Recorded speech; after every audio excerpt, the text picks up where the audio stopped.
Igreja Evangélica Testemunho Apostólico. A palavra de hoje será ministrada pelo pastor Flávio Leonel. Desejamos um bom culto e que Deus seja louvado. Estamos no culto da família, abrindo as nossas Bíblias em 1 Coríntios, capítulo 15, versículo 19, com o tema Cristo, a esperança que transforma. Seja muito bem-vindo a participar conosco deste texto, que diz assim: se esperamos em Cristo, só nesta vida, somos os mais miseráveis de todos os homens. Jesus, eu quero te agradecer, porque o Senhor se faz presente nessa casa. Eu posso sentir, ouvir a tua voz, sentir o mover do teu Espírito Santo neste lugar, desde o primeiro louvor. E eu sei que verdadeiramente o Senhor tem cuidado, o Senhor tem operado em cada detalhe da nossa vida. Em cada detalhe do nosso cotidiano, o Senhor tem operado, o Senhor tem estado. E o Senhor vem me trazer luz novamente a esta palavra. O teu Espírito me contemplou e trouxe, meu Deus eterno, confronto mediante essa palavra. Confronto este que eu não pude me render. Então, Deus, eu quero clamar por este mesmo Espírito que me tocou, por este mesmo Espírito que me iluminou, que Ele possa ter liberdade nesta manhã em falar mais alto a cada coração.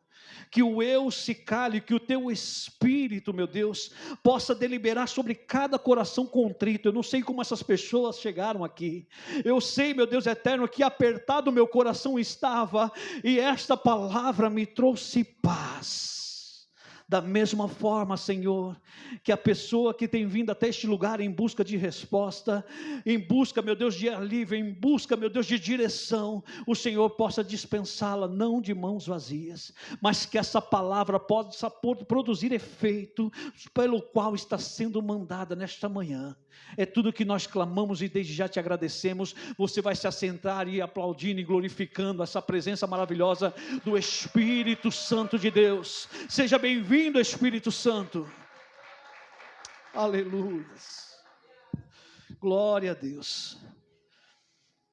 O ato de esperar já não é algo bom. O ato de nós estarmos aflitos, porque aflição quer dizer exatamente isso.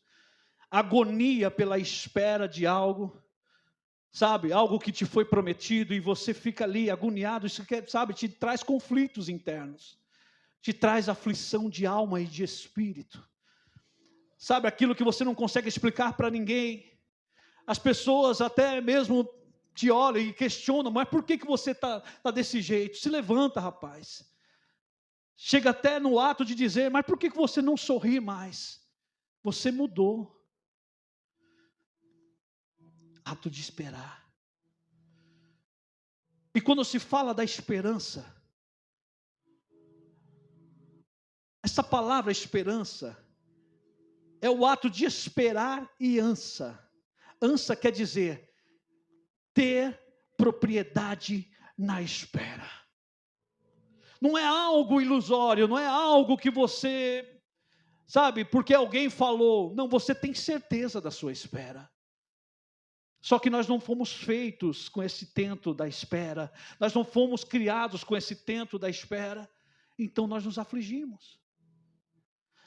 Uma das situações mais corriqueiras na vida de um ser humano, e que muitas vezes a leva a este conflito, muitas vezes o leva para esse, sabe, para essa dependência, ou esperar o afago de alguém, ou talvez o entendimento de alguém. Vamos colocar, eu acho que para o ser humano a pior coisa que tem é você perder um ente querido. Não há palavras que você possa dizer que possa confortar o coração de alguém nesse momento. Você pode chegar lá, os meus sentimentos, os meus pêsames, mas você nunca vai prescutar a alma daquela pessoa e saber o que ela está sentindo. E de repente nós nos deparamos com Jesus, do qual ele foi deliberado, ou melhor, ele foi a presença dele nesta terra, ou a vinda dele nesta terra, foi profetizada pelo profeta Isaías. Ele fala sobre um Messias que viria, sobre a unção de Deus, que o Messias quer dizer exatamente isso, o ungido. E a unção estaria sobre ele para lidar com todos esses embates do nosso cotidiano. O Espírito do Senhor está sobre mim para pregoar boas novas. Isso se falava do Messias. Quando Isaías aparece pregando esta palavra, as pessoas começam a ter um tempo na sua vida de espera. As pessoas passaram a almejar este momento de encontro com esse Messias, que traria toda a deliberação para a alma, sabe? Para essas as questões mal resolvidas. E como eu disse, um dos piores momentos da vida de um ser humano é perder um ente querido. Mas esse Jesus teria solução para este momento. O Espírito do Senhor estaria sobre ele para resolver também essas questões emocionais. Os anos começam a se passar a partir da profecia de Isaías. As pessoas começam a contar cada vez mais e mais com a vinda deste Messias. Quando ele virá? Gerações se passaram aguardando a vinda deste Messias. 732 anos se passaram. Eu não sei quanto tempo você tem esperado alento para o teu espírito e para a tua alma. Eu não sei quanto tempo você tem orado sobre este negócio, mas ele virá e não tardará. 732 anos depois, João Batista se levanta no deserto dizendo: eis que é chegado o reino dos céus. Porque para aqueles homens daquela época, o que se passava naquele momento era isso. Era um povo que tinha perdido muitos dos seus haveres. Eram pessoas que tinham perdido os seus familiares, porque eles passaram a se endividar a partir do momento que eles andaram errante diante de Deus. A partir do momento que eles deixaram de dar, adoração exclusiva a Deus. O que acontece? Deus se afastou deles, porque antes o Senhor já tinha falado: eu vou honrar quem me honrar. A gente pode andar errante muitas vezes, porque nós somos pecadores, e a Bíblia fala que ele olhou para a terra e não viu um justo sequer. Você pode andar errante diante de Deus, ele vai ter misericórdia, porque diz que a palavra mesmo diz que a misericórdia dele se renova a cada manhã. Mas uma coisa é você andar errante fora do relacionamento com ele. Esse povo perdeu o relacionamento com Deus, estavam andando errantes. Sabe o que acontecia quando eles andavam errantes? As nações circunvizinhas entravam, roubavam as suas provisões, tomavam as suas mulheres, levavam os filhos deles cativos. E o momento que está se dando agora, quando João Batista aparece pregando, eles são colônia de Roma. Os romanos tinham dominado tudo os seus haveres. Eles já não tinham mais propriedades, tudo pertencia a Roma. Aí as pessoas se indignavam, e começaram a cobrar cada vez mais, até mesmo de Deus. Cadê o Messias? Porque para eles o Messias não era apenas um ungido, para eles era alguém que iria reinar sobre eles, para eles era um redentor, ou seja, é aquele que vai pagar a minha dívida, ou seja, é aquele que vai governar sobre nós, vai ser um revolucionário, vai nos liberar, vai nos libertar dos nossos inimigos. Eles nutriam isso dentro deles, dizendo: quando o Messias vier, vocês vão ver. Eles nutriram isso. E quando João Batista aparece pregando,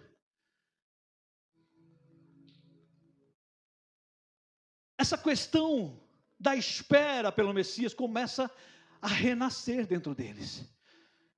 Agora é chegado o momento, passou-se tantos anos, talvez a geração do meu tataravô, dos meus tios, não conseguiram, viver essa promessa, mas eu vou viver, o Messias está chegando. João Batista, ele passa 10 anos pregando, 10 anos no deserto, se preparando para anunciar o Messias. E quando o Messias finalmente aparece, João anuncia: eis que este é o que eu falava, o Cordeiro de Deus que tira o pecado do mundo. Não somente a multidão, mas também os discípulos de João se alegraram com isso, ao ponto de dizer: João, você não dá licença para nós? Eu quero seguir este homem. Eles passam a seguir Jesus. João dá o deliberar: pode ir, pode seguir o Messias, seja seguidor dele, o que importa é que ele cresça e eu diminua. Só que João Batista, ele continua pregando. Não é porque o Messias veio que ele deixou de pregar, ele continuou pregando. E agora o alvo de João Batista passa a ser Herodes.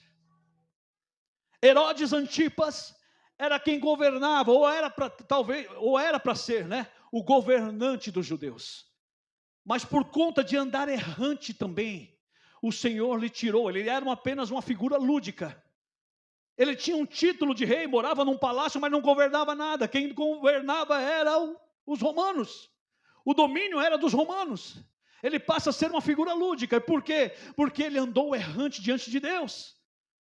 E João Batista passou a apontar esses erros. Ele começou a dizer: olha, rapaz, você é um errante.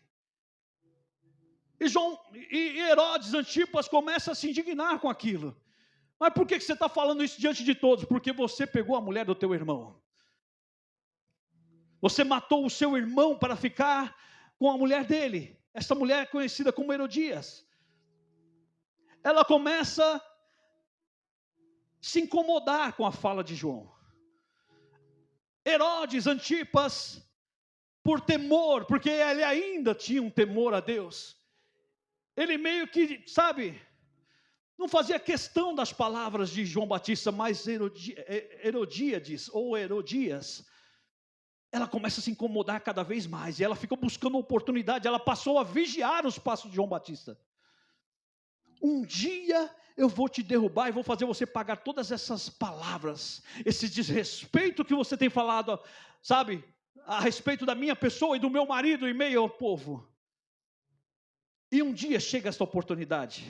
Abra sua Bíblia comigo.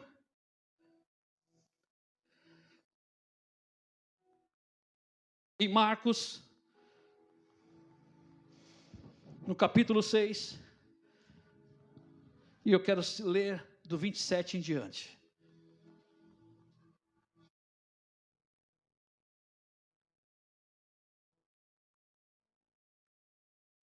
Como eu disse, Herodes tinha ainda um certo respeito por João Batista. Mas por conta que Herodíades começou, a detestar a presença de João Batista, ele teve que prendê-lo. João Batista preso, mas por vezes, à noite, escondido, Herodes Antipas ia lá na cela, se confidenciar com ele, pedir a direção de Deus para ele. Mas uma coisa é pedir a direção de Deus, outra coisa é andar na direção dele. Ele ia à noite, só que um dia ele está emocionado porque ele fez aniversário. E para agradar, Herodias providencia uma festa muito grande. Chama todos os reis ou os sábios, os poderosos da época, e providencia aquela festa para Herodes. Ele está muito emocionado, e como presente principal, ela ensaia a própria filha para fazer uma dança para ele. Ela se coloca no meio do salão, no ápice da festa, e começa a dançar para Herodes. Herodes fica tão emocionado com aquele momento, porque era o dia dele, ele estava sendo contemplado, ovacionado por todos. A menina começa a dançar e ele se emociona ao ponto de chegar para ela: você dançou tão lindamente, que você pode me pedir o que você quiser. Até metade do meu reino eu te darei. Neste momento, a menina não sabia o que pedir mesmo. Então ela se confidencia com a mãe: mãe, o que eu peço? Herodíades viu a oportunidade de se vingar de João Batista. Ela disse: peça a cabeça de João Batista numa bandeja. E assim, nós vamos seguir a partir do versículo 27, que diz assim, capítulo 6 de Marcos, versículo 27. E enviando logo o rei, o executor, mandou que lhe trouxesse ali a cabeça de João. E ele foi degolado na prisão. E trouxe a cabeça num prato e deu à jovem e esta à sua mãe. Contrariado, Herodes fez isso. Porque ele sabia que Deus o iria pesar a mão por isso. Mas ele fez. Porque a palavra de um rei não pode ser revogada. Quando os discípulos ou os seguidores de João, que agora estavam na caminhada com Cristo, eles ficam sabendo da morte. No versículo 29 é o que acontece. E os seus discípulos, tendo ouvido isso, foram e tomaram seu corpo e o puseram num sepulcro. E os apóstolos ajuntaram-se a Jesus e contaram-lhe tudo, tanto o que tinham feito como o que tinham ensinado. É aquele momento que eu falei. Você perde um ente querido, você não consegue lidar com essa dor da perda. Qual que é o ímpeto de uma pessoa? Você já foi num velório que a pessoa acabou de perder um ente querido? Ela começa a contar toda a história de vida daquela pessoa. Eu me lembro que em certa feita eu fiz isso, fiz aquilo. Ainda ontem eu falei com ele, eu falei com ela. Em tal dia eu fui a um passeio e tal, assim, ele conta a vida daquela pessoa. Os discípulos estão passando por esse momento de perda e eles vão ao lugar certo, eles vão a Jesus. Eles contam tudo o que tinham feito com ele. Contam que a vera de acabar de acontecer, acabamos de sepultar Jesus. Aí de repente alguns céticos pensam, Jesus não está nem aí para a sua perda. Engano seu. Jesus, ele veio exatamente para sanar a minha e a sua dor. Eles chegaram no momento deles, imprescrutável da alma, com dor na alma. Olha o que Jesus faz no versículo 31. Ele disse-lhes, vinde vós aqui à parte, a um lugar deserto e repousai um pouco, porque havia muitos que iam e vinham e não tinham tempo de comer. Pessoas que talvez se eles fossem falar da dor deles, da perda deles, as pessoas iriam dar de ombro. Eu estou comendo, eu estou bebendo, eu estou ocupado, vai viver a sua dor longe daqui. Jesus, não, vocês precisam de descanso. Vem aqui, eu vou reservar vocês, vamos para um lugar deserto. Aqui fica a primeira lição para mim e para você. Deus nunca age com indiferença à minha e à sua dor. O mundo pode não entender, mas Ele te entende e Ele tem te guardado. É por isso que Ele pede lá com Paulo, confessa diante do Senhor, fazei conhecido as vossas petições diante dEle, Ele guardará os teus sentimentos. Deus se importa comigo e com você. E Jesus tinha um lugar especial para ir com eles. No versículo 32, e foram sós num barco para um lugar deserto. Um momento como esse de perda, você quer ficar sozinho mesmo. Deixa eu te reservar aqui, vamos à parte. É o momento do particular com Ele. É aquele momento que você entra num quarto choroso, mas quando você sai radiante. O que aconteceu? A paz que excede todo entendimento humano. Jesus sabia do que eles precisavam.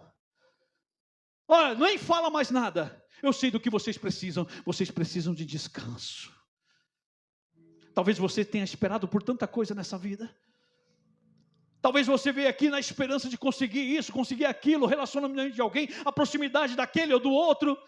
E Deus está falando, e Jesus falou naqueles dias, eu sei exatamente do que vocês precisam de descanso.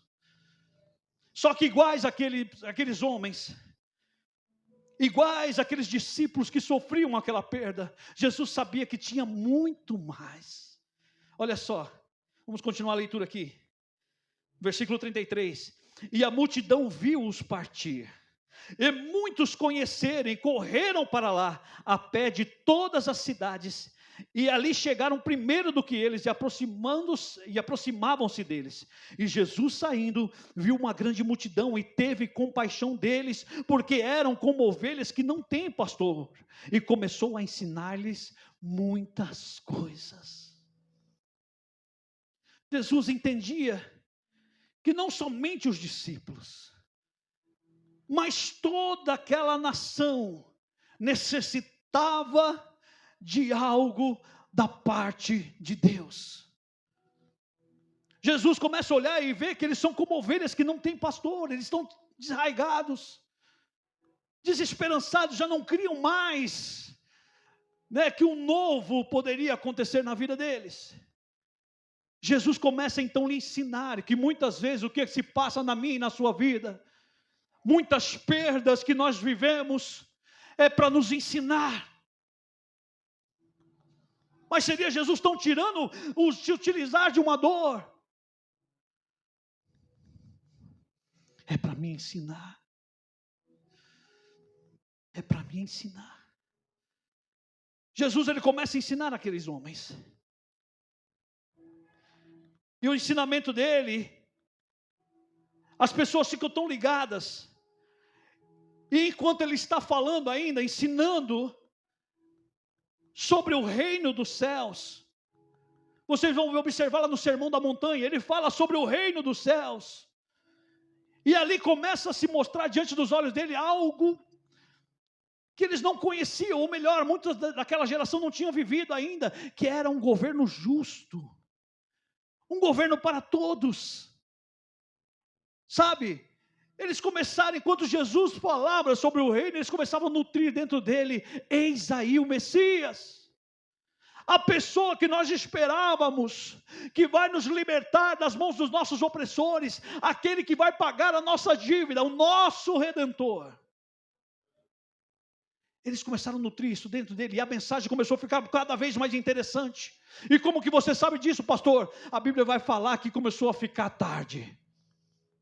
Eles não tiveram pressa de sair da presença de Jesus. Quanto mais Jesus falava, mais eles estavam ali fixados, ouvindo cada palavra. Talvez pessoas que passavam indiferentes por ele, não trocavam uma palavra, mas Jesus, ele começou a falar, e começou a mover aqui dentro. E eles começaram a nutrir aquele sentimento: aleluias, Jesus é o Messias. Vamos comigo em João, no capítulo 6.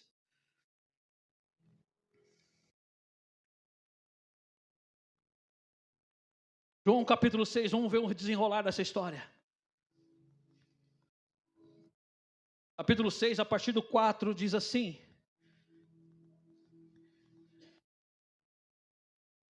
a Páscoa, a festa dos judeus, estava próxima.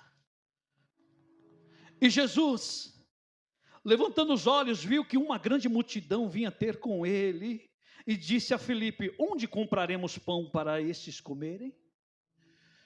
Jesus, mesmo sem você falar muitas vezes, porque às vezes você vem, você é convidado para um culto, um momento de oração, onde você tem que realmente confessar as suas culpas a Deus, onde você tem que fazer as suas petições, o seu clamor a Deus, e muitas vezes eu sei que pela opressão, ou um momento de perda, ou talvez um momento como aqueles dos discípulos, a voz embarga, você não consegue dizer uma palavra. Jesus sabe da minha e da sua necessidade. Ele olhou para aquela multidão, ele sabia que eles precisavam comer, porque como eu disse, eles estavam sendo oprimidos por Roma. As provisões eram mínimas, porque o que sobejava para eles, muitas vezes os cobradores de impostos levavam. Ah, não tenho como pagar, me dá aí o seu filho, ele vai trabalhar como escravo até pagar a sua dívida. Muitos ali estavam vivendo essa situação, e Jesus olha para eles e fala: não, eles precisam ser alimentados. Então ele olha para Filipe: como nós vamos alimentar esse povo?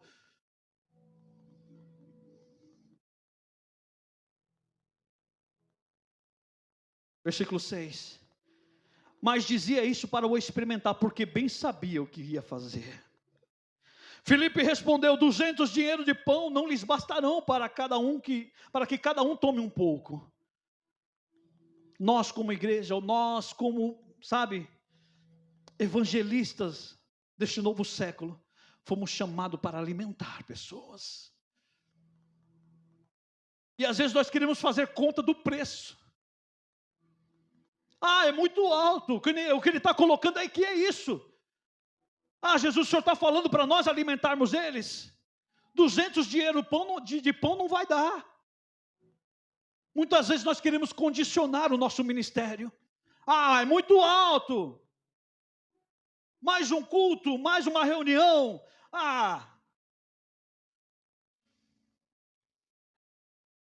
Nós somos chamados para isso. E você vai ver no decorrer do texto.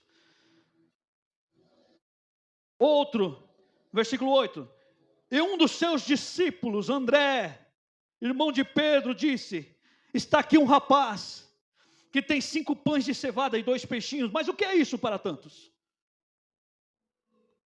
Porque muitas vezes quando eu condiciono o meu ministério, achando que é caro o preço que eu pago, aí Deus levanta um humilde lá que tem tão pouquinho, 5 pães e 2 peixinhos, aí você até menospreza, mas o que é isso aí para tantos? Né? Nós vamos aprender que o pouco na sua mão continua sendo pouco, mas nas mãos de Jesus, aleluia. Versículo 9, ou melhor, quando ele ouve que está um rapaz ali com 5 pães de cevada e 2 peixinhos. Olha o que Jesus fala no versículo 10. Ele disse: Jesus, mandai assentar os homens. E havia muita relva naquele lugar, e assentaram-se, pois, homens em número de quase 5.000. Percebam que está bem específico aqui, e parafraseado, porque há um ponto final depois de homens. Ele mandou assentar quem? Os homens. Quando Deus tem que operar um milagre na minha e na sua vida, ou na vida de quem quer que seja, que vocês estejam buscando, Ele não precisa da minha ajuda. Ele fez aquela pergunta a Filipe para o experimentar, ele sabia o que ele ia fazer, ele não estava falando para Filipe fazer alguma coisa. Então ele fala: manda assentar os homens. Por que os homens? Porque o homem é quem tem esse senso, sabe, resolutivo da coisa. Ele vê um momento difícil, deixa eu resolver, eu corro aqui, corro ali, pego empréstimo ali, eu vou e me acabo. Jesus está falando: ei, senta. Quase 5.000 se assentaram.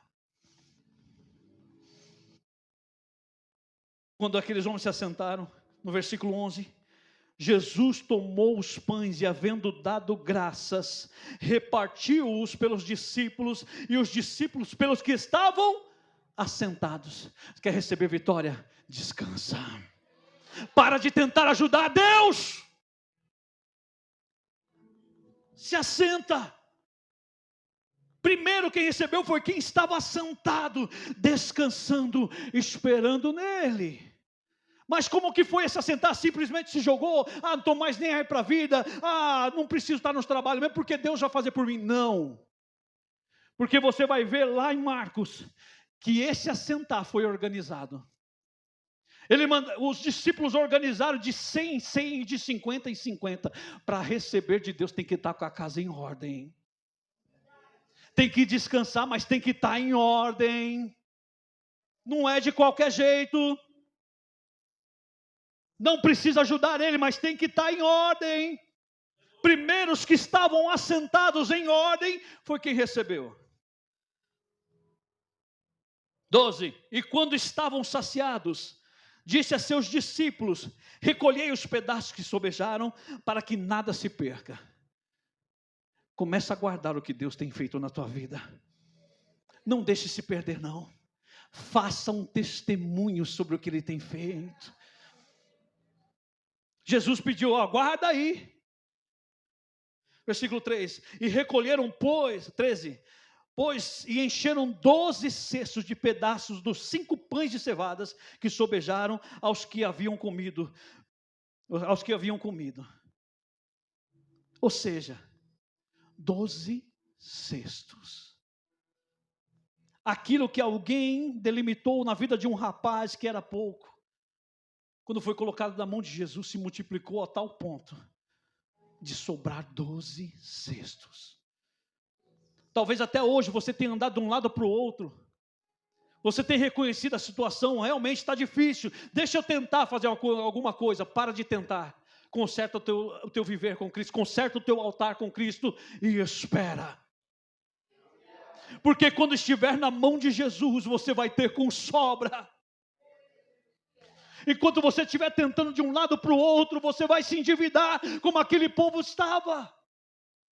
Sabe, sem provisões, perdendo a própria casa, porque os filhos estavam sendo levados cativos. Mas uma vez que eles sentaram, descansaram no Senhor, a provisão veio e veio sobrando. O problema é que quando Jesus opera esse milagre, as pessoas já estão cheias desta presença. Jesus está falando e na visão deles, eles já estão observando lá um rei diante deles. Está aí, 732 anos nós esperando, mas vai valer a pena. Ele já multiplicou o pão para nós. Vamos fazer dele rei agora. Nós vamos ser libertos agora da opressão de Roma. As nossas dívidas, os nossos filhos vão voltar para casa. É fato isso. Olha só o versículo 14. Vendo, pois, aqueles homens, o milagre que Jesus tinha feito, dizia: este é verdadeiramente o profeta que devia vir ao mundo. Sabendo, pois, Jesus que haviam de vir arrebatá-lo para fazerem rei, tornou a retirar-se ele só para o monte. Jesus, quando ouve aquele ovacional do povo, porque pensa, é um grito da alma, é um grito do Espírito dizendo: eu estou vendo diante dos meus olhos o fruto da minha esperança, eu estou vendo diante dos meus olhos a minha redenção, eu estou vendo a minha dívida paga, eu estou vendo o meu coração livre. Era motivo ou não para fazer ou entronizar essa pessoa. E aí leva um pensamento para mim e para você: com que sentido nós temos ido numa casa como essa? Por que nós temos ido buscar Jesus? Será que é só para Ele nos livrar das nossas dores, das nossas dificuldades, das nossas dependências? Será que é só por isso? Aqueles homens, quando viram multiplicação de pão diante dos olhos deles, eles falaram: não, esse é daí, vamos fazer dele rei. O problema de você fazer isso é que você pode entronizar pessoas erradas na tua vida. Ah, porque me deu esse negocinho aqui. Tem muitos governos fazendo isso por aí, sabe? Em troca do pão que perece. Só que Jesus, Ele não veio para trazer apenas o pão que perece, Ele veio para dar vida, e vida em abundância. Então Jesus, quando Ele se vê ovacionado naquele momento, sabe, esse homem é bom mesmo, era tudo que nós esperávamos, vamos fazer dele rei. Jesus resolve se retirar. Só que antes de se retirar, olha o que acontece. Vamos lá em Mateus, capítulo 14. Eu estou trazendo alusão entre os 3 evangelhos, ou os 4 evangelhos, né? Para ficar bem entendido as entrelinhas dessa história. Mateus 14, versículo 22. Jesus sabia que não era o momento dele ser entronizado para aqueles homens. Ele sabia que para aqueles homens, ele não tinha que ser entronizado ainda. Por quê? Porque eles não tinham entendido o propósito da vinda de Cristo. Assim como muitos de nós não temos entendido o propósito da salvação dele na nossa vida. Nós achamos que ser salvo é vir aqui e ter tudo bem na nossa casa, ter tudo, sabe, tudo de vento em popa na nossa casa, e às vezes não. A salvação é padecer por Cristo, porque quando Ele diz lá na frente: olha, quem quiser vir após mim, negue-se a si mesmo. No mundo tereis aflições. Nem sempre é o deliberar de boa fase na nossa vida, às vezes é a pior delas, mas a certeza de que um dia nós vamos descansar com Ele. Eles confundiram tudo. Então Jesus falou: não é o momento, deixa eu me retirar deles. Só que há um outro problema para Jesus. Aqueles que estavam seguindo com ele já há cerca de 1 ano e meio, os discípulos, aquele que ele tinha acabado de providenciar para eles descanso, porque eles tinham acabado de perder João Batista. Eles começam a ver que aqueles discípulos também estão contaminados, sabe, com essa crença. Nós também precisamos entronizar esse Jesus. Porque os discípulos olhavam para Jesus naquele momento e viam ele como revolucionário. Sabe, o rei, o Messias que veio para libertar-nos das garras opressoras dos romanos, dos nossos inimigos. Eles viam ele como um rei revolucionário.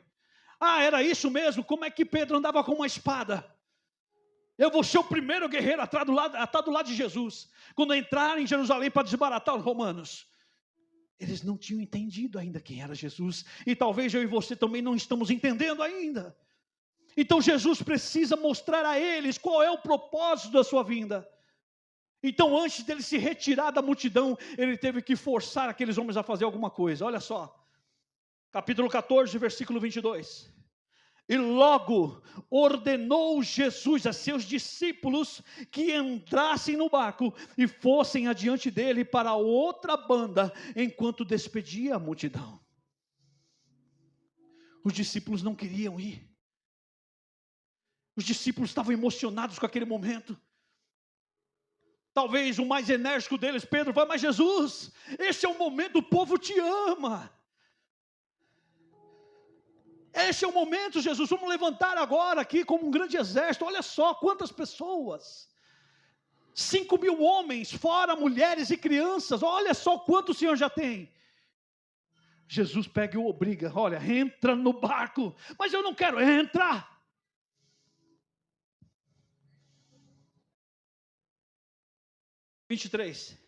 E despedida a multidão, subiu ao monte para orar à parte. Por que Jesus foi fazer isso?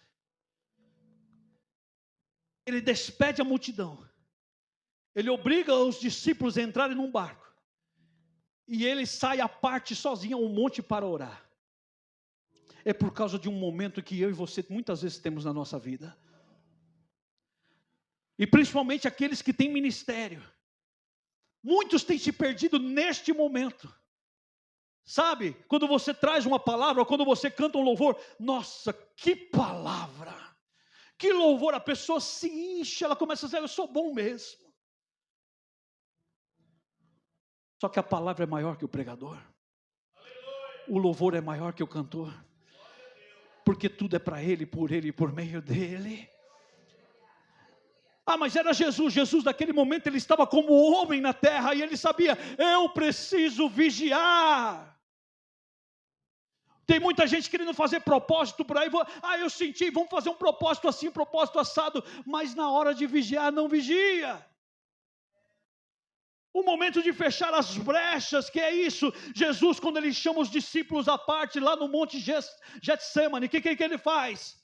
Vigiai e orai para que não entreis em tentação. Antes de orar, antes de firmar propósito, vigia. É de Deus orar, é de Deus jejuar, sim, mas vigie primeiro. Porque você pode estar jejuando pelos seus próprios embates e discussões. Vigia. Quem se assenta na tua casa, quem está do seu lado, vigie. A primeira instrução de Jesus para eles foi essa: vigia e ore.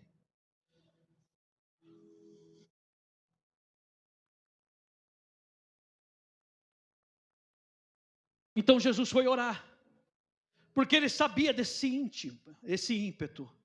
E esse momento de orar é de entregar-se a Deus, ao propósito de Deus. Ainda não é chegada a minha hora. Só que chega o momento da oração de Jesus, que ele está orando, e o Espírito começa a conduzir ele. E aí está um outro segredo para mim e para você: a oração transpõe barreiras. Olha só, vamos lá.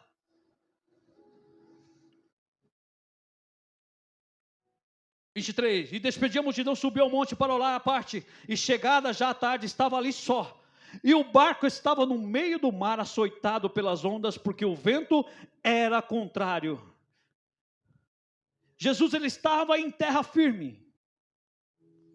O barco já estava em alto mar, porque a extensão desse mar, ou desse rio que eles estavam atravessando, é de 21 quilômetros de uma ponta a outra. Lá em João vai dizer que o barco já estava a 15 estádios de distância, cerca de 5,5 quilômetros. Ou seja, era algo que, se o barco fosse a pique ali, eles não tinham como, na braçada, voltar em terra firme. Só que Jesus está em terra firme, e ele está em espírito, vendo a luta que eles estavam passando. É aquilo que eu falo, a sua oração transpõe barreiras. Você é capaz de enxergar, aleluias, o íntimo, o profundo. E Jesus, ele está vendo esse momento dos discípulos. Aí muitos agora céticos podem olhar para mim, pastor, mas ele obrigou os discípulos a entrar num barco, falou para eles passarem para outro lado, e de repente um vento se levanta, o mar fica revolto. O que Jesus queria? Matar eles. Não, Jesus quer trazer para mim, para você, assim como foi para eles, experiência e conhecimento de quem Ele é. Tem coisas que se levantam, como nós ouvimos aqui domingo passado, do nada. E você fica sem entender, mas como que se levantou isso agora? Porque assim é o vento. Jesus estava vendo que o vento era contrário. Você vê de onde o vento vem? Não, e é de repente. Levantou-se aquele vento contrário, e você não entende nada. Por que essa pessoa se levantou contra mim? Nós estávamos de bem. Por que essa situação se levantou? Oh Jesus, eu estou fazendo a tua vontade, porque os discípulos, mesmo que contrariados, estavam fazendo a vontade de Jesus. Mas o mar se levantou, o vento se torna agora contrário. O que Jesus queria fazer com eles? Vamos continuar a leitura. Versículo 25. Mas à quarta vigília da noite, dirigiu-se Jesus para eles, caminhando por cima do mar. E os discípulos, vendo caminhar sobre o mar, assustaram-se, dizendo: é um fantasma, e gritaram de medo. Quando nós estamos num momento como esse,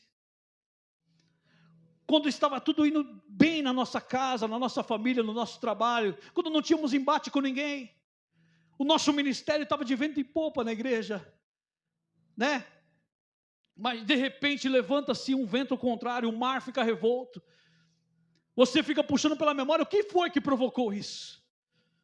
Por quê? Aí você começa a caçar motivos, aí na sua vivência, começa a caçar motivos, você começa a puxar pela memória. E quando isso acontece o que aconteceu com esses homens.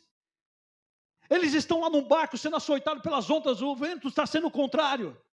E Jesus percebe esse momento deles, assim como Ele tem percebido a minha, a sua caminhada.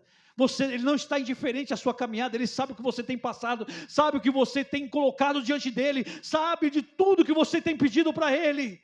E Ele está tentando se aproximar de você neste momento, através dessa luta. Talvez você não entenda por que isso se levantou, é Ele se aproximando de você.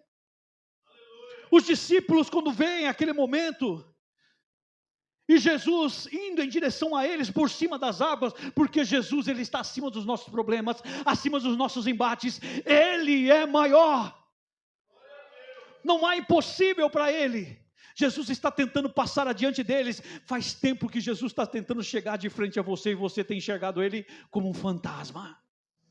Sabe, a gente fica tão saturado das coisas que acontecem, que até mesmo aproximar de Jesus da nossa vida, a gente pensa que é um fantasma.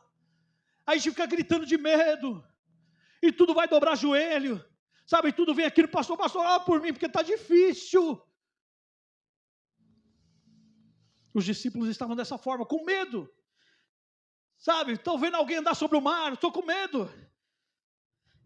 27, Jesus, porém, lhes falou logo, dizendo: tende bom ânimo, sou eu, não temais. Essa luta, essa dificuldade, sou eu, não temas. Ele está andando sobre as águas e dizendo: sou eu que estou fazendo isso. Talvez você não esteja entendendo nada. Jesus, quando permite um momento desse, a minha e a sua vida, Ele quer apresentar um Jesus que eu e você não conhecemos ainda. Aqueles homens, até aquele momento, ele está crendo que Jesus veio para revolucionar, veio para sarar todas as minhas dores. Só que Jesus é muito mais que isso. O que Jesus está fazendo naquele momento é apresentar um Jesus para ele, ou um poder que eles ainda não conheciam. Aleluias. Olha só. Pedro ainda fica cético no versículo 28. Respondendo-lhe Pedro, disse: Senhor, se és tu, manda-me ir ter contigo por cima das águas.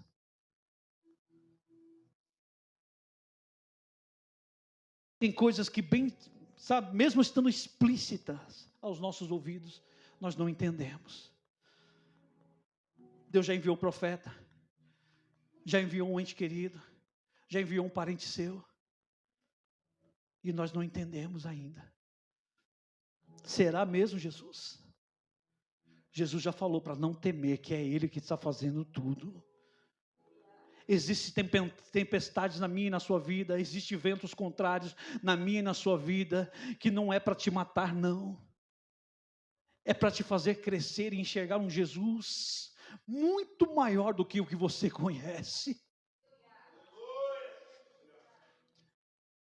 E Pedro, nesse momento, ele se tornou ousado, porque ele disse: se és tu mesmo, Senhor, me manda descer do barco e andar também nas águas. Porque Pedro está entendendo, como muitas vezes eu e você não entendemos, que andar com Cristo é andar em cima das dificuldades, é desfilar em cima dos problemas, em cima das falácias, das fofocas, e andar, aleluias, rumo a Cristo.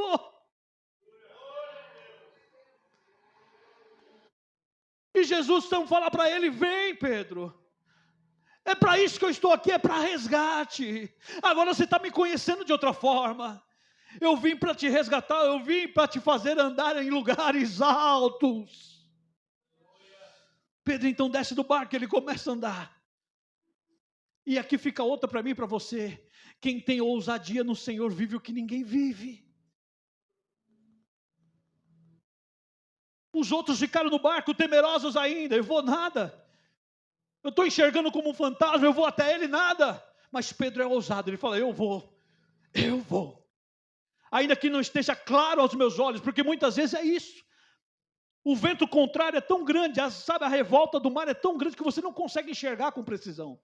Você ainda não está vendo a luz ao fim do túnel, mas você sabe que Jesus está lá, então continue andando. Pedro então desce do barco. Aleluias. E no versículo 30, mas sentindo o vento forte, teve medo, e começando a ir para o fundo, chamou dizendo: Senhor, salva-me. É um momento de ousadia, é um momento de intrepidez que vai te fazer descer do barco. Você vai começar a caminhar rumo ao Senhor. Só que aqui fica um alerta para mim e para você: não dê ouvido aos ventos. O que seriam esses ventos na minha e na sua vida? O que seria esse mar revolto?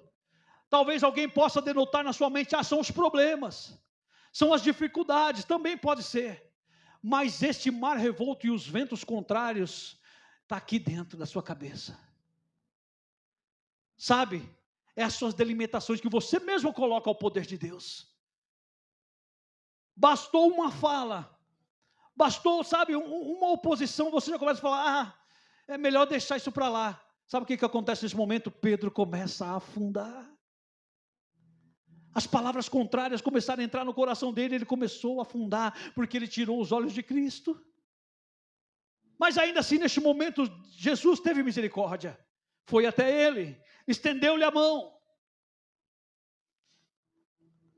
31. E logo Jesus, estendendo a mão, segurou-o e disse: homem de pequena fé, por que duvidaste? O Senhor está nos revelando aqui que o poder de sair desse mar revolto, esse mar de dúvidas, esse vento de contrários que está vindo na nossa vida, está no poder da nossa fé, em continuar caminhando para Ele. seguindo rumo a Ele. Não olhe, tenha fé. Pastor, como eu posso ter isso? Como eu falei na sexta-feira, eu falava com um jovem. E ele falava, pastor, eu não ia nem vir hoje. Só se esse outro jovem não passasse lá em casa, eu não ia vir. Eu não tenho força. E eu falei para ele, olha, é o seguinte, não deixe de vir. Porque a cada vinda que você está aqui, a cada palavra que você ouve, é a sua fé sendo aumentada. Só é possível viver neste mundo tão tenebroso por fé. A Bíblia vai dizer que o justo viverá por ela. Como é que eu aumento isso? A fé vem pelo ouvir, e pelo ouvir da quê? Da palavra, do Evangelho. O que é o Evangelho? Boas novas. É algo que eu acredito muitas vezes que as pessoas falam, mas Deus, ou Jesus, Ele veio trazer boas novas. E como é que eu faço isso? Clama a mim, como diz lá em Jeremias, e responder-te-ei coisas grandes e firmes que você não sabe ainda. Este momento de Pedro estava acontecendo isso na vida dele, porque Jesus queria se apresentar como novo na vida dele. E nesta manhã, pode ter certeza que você vai sair daqui enxergando Jesus de outra maneira. Ele não é só o sanar dos meus problemas, não é só a cura, não é só o reaproximar dos meus entes queridos, não, Ele é muito mais que isso. Aleluias. 33, então aproximando-se ele, entraram no barco, estavam no barcos, e adoraram-no, dizendo, verdadeiramente, este é o Filho de Deus. Eles não estavam conhecendo Jesus como o Filho de Deus, e tendo passado para outra banda, chegaram à terra de Genezaré, e quando os homens daquele lugar reconheceram, mandaram por todas aquelas terras em redor, e trouxeram-lhe todos os que estavam enfermos, e rogaram-lhe que aos menos eles pudessem tocar a orla de suas vestes, e todos os que tocavam ficavam sãos. Eles conheceram Jesus que eles não conheciam ainda. Percebe? Jesus permitiu todo um processo, obrigou-os a entrar num barco, que passaria por um mar revolto, que passaria por ventos contrários, para se apresentar um Jesus que veio para salvar e buscar os que se haviam perdido. Ele não veio só para trazer comida para mim e para você. Ele não veio só para curar a minha e a sua vida. Ele veio para salvar e buscar o que se havia perdido. Quando os discípulos entendem isso, eles descem em terra e agora eles começam a buscar. Eis aqui o Cordeiro. E diz que as pessoas chegando a ele imploravam para tocar pelo menos na orla. Eu não sei quais as suas condições hoje, mas se você veio com essa força para tocar pelo menos na orla dele, aleluia, você vai sentir sair virtude sobre a tua casa, sobre a tua família, sobre esses ventos contrários, porque quando Jesus entra no barco, o que acontece? O vento se acalma. Eles ficaram tão surpreendidos com esse momento que eles começaram a dizer entre eles, verdadeiramente este é o Filho de Deus. Se você não conhece Ele ainda como Filho de Deus, está na hora de você viver experiências com Ele, está na hora de você entender que esse processo todo na sua vida, até hoje, talvez você não tinha entendido nada. Foi para você conhecer um Jesus que talvez você não conheça ainda. Se ficou clara essa mensagem para você, eu peço que você se coloque de pé, aplaudindo o nome do Senhor Jesus.